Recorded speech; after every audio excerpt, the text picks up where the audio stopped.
Trump Hotel in Bali could help suck the island dry. A project to develop a Trump Hotel in Bali could threaten the island's water supply.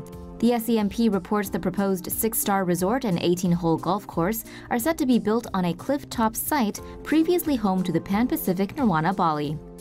On August 14, 2015, then-presidential candidate Donald Trump signed an agreement in collaboration with Indonesian investor Hary Tanoesoedibjo's MNC Group to develop the Trump International Hotel and Tower Bali. Of particular concern is the proposed development's environmental impact on the water supply. According to NPR, Audubon International estimates the average American golf course requires about 312,000 gallons of water a day.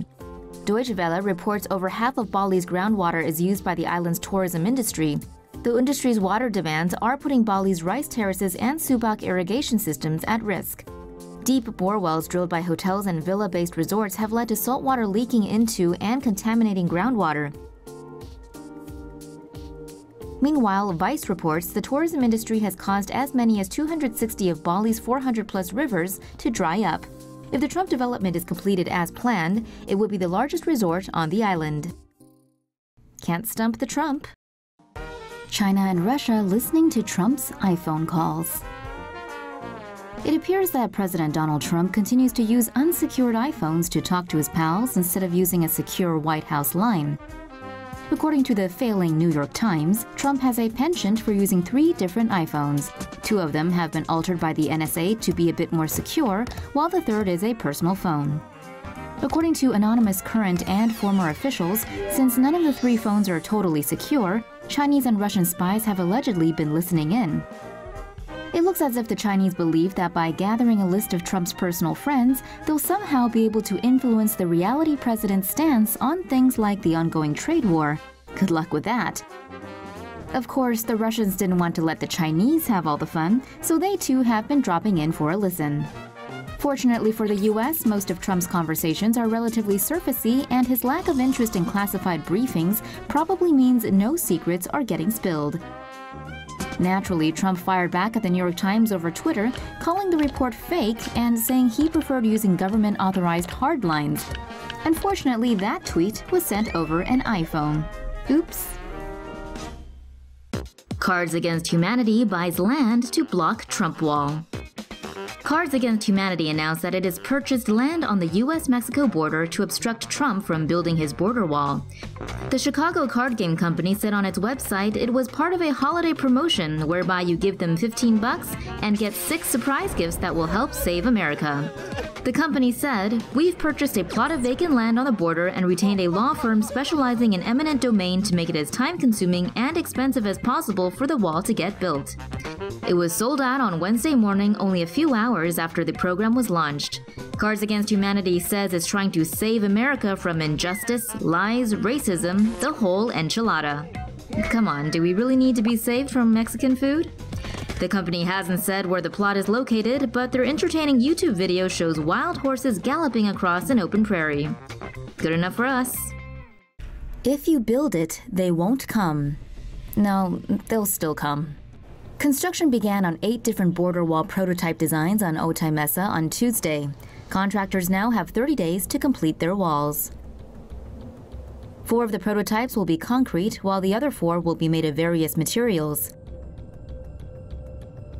All of the walls will be between 18 to 30 feet high and 30 feet long. 6 contractors from around the country were picked to build the prototypes. Their bids range from $300,000 to $500,000. The border wall project is underway despite lack of congressional funding. Estimates for the cost of the border wall have ranged up to $38 billion. The Department of Homeland Security is planning to pay for the prototypes with internal funds taken from other programs.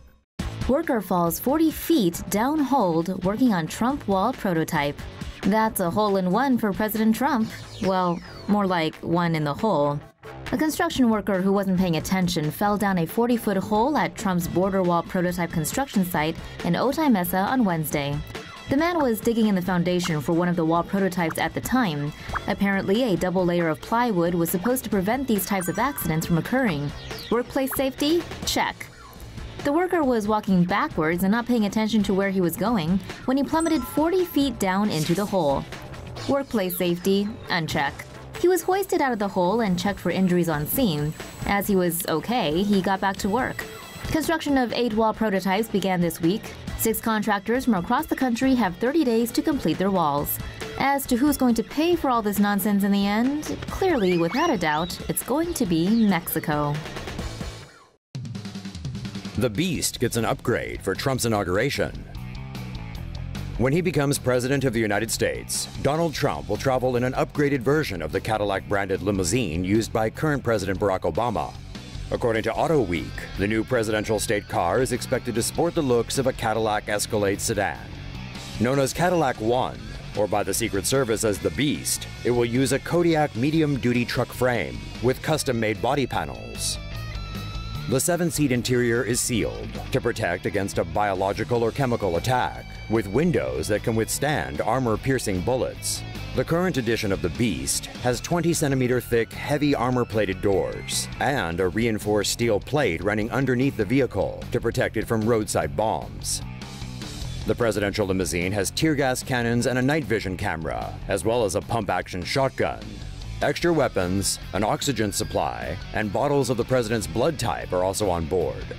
The fuel tank is armor-plated and encased in foam to prevent it from exploding.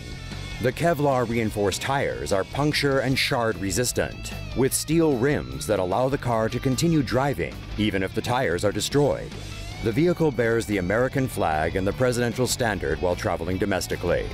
When abroad, the presidential standard is replaced by that country's flag.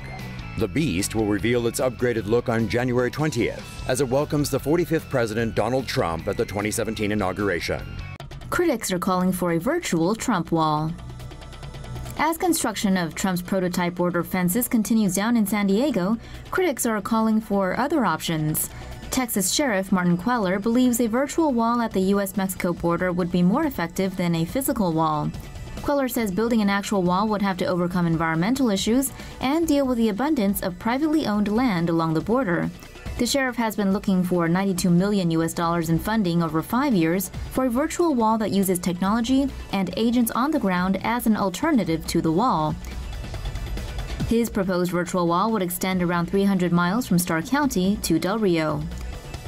Cost estimates for Trump's border wall range from $21 billion to $40 billion.